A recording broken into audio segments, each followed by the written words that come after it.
Hi, I just got a wonderful question for my video about following shade patterns and whether you're following your heart or following somebody else's ideas. And the question was, how do I tell the difference? Well, the first thing you want to do to tell the difference if you're following somebody else's thought patterns rather than your own heart is how it feels to you. Yes, you hear me say that all the time, but how it feels to you. So here are some of the ways it could feel. If you're feeling kind of heavy, sort of like there's a shadow or a kind of a sauce over you that feels like a cloak, it feels gray, it feels heavy, it feels dark, it feels sad, it feels brainy, it feels like it's moving your energy up to your head at the very top. It feels like strain in your muscles, like in your shoulders and in your legs. You can kind of feel your arms tighten, feel your jaw tighten. Those are the things you want to notice.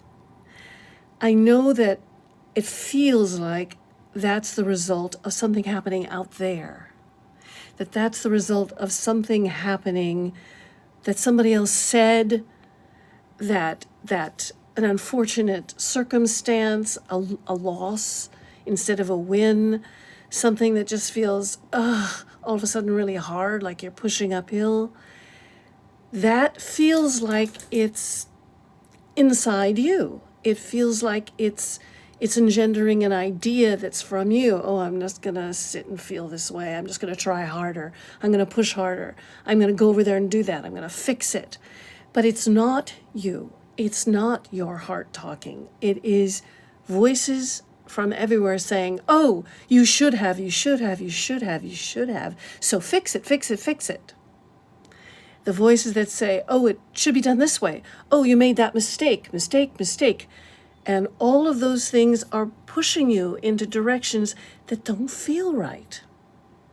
And it's complex to unravel it and go backwards and kind of figure out what and why. So don't do that.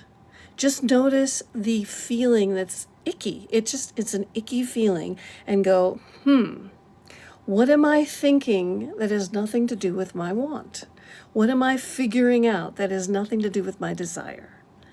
And go from there. So you can feel where this energy is in your body. So just see if wherever you feel this ickiness, you can drop it down. Literally, drop it into your stomach, drop it down into your genitals, drop it down into your body, drop it down into your womb, drop it down into your legs, down into your feet.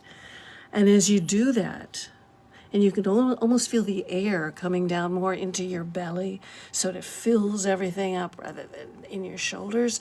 It feels like it's filling stuff up in your belly. Your voice will change. Your breathing will change. And then you start asking yourself, what do I really want? I think I muffled that. What do you really want? What do you really want? And you might want to sit down and write that down or talk it into your phone. I really want to feel loved. I want that feeling of love to wash over me. I want to look at a man and see that he loves me so much back. And the part of me that might be resisting him is the part of me that belongs to someone else's ideas. Oh, he doesn't look right. His job isn't right. All of that stuff. We're looking for chemistry and sex and excitement to take us from our heart to someone else's ideas. That's the way it usually goes. That chemical feeling, it might have nothing to do with you. It might have to do with seeds that were planted by your family, by teachers. There's so much out there that's in authority over us as we're growing up. And it's hard for us to shake loose from that. We talk about freedom in terms of external freedom so much. I get to do this, I get to do that. But actually, it's the freedom to follow your own trail inside that feels good. That's the one that feels good. So once you locate your want and your desire, the big picture one, you'll start to feel that icky feeling kind of dissolve. And you'll start to feel a good feeling coming up. Not necessarily an idea or a plan forward, just, oh, a peaceful feeling, this is what I want. And then you slowly practice, and it takes a long time maybe, or a short time. It can happen in days. I've seen it happen. This is what circular dating does.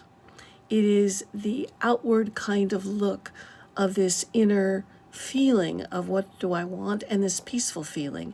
It starts to help you put one foot in front of another. It leads you from one person to another person. It leads you to a coach.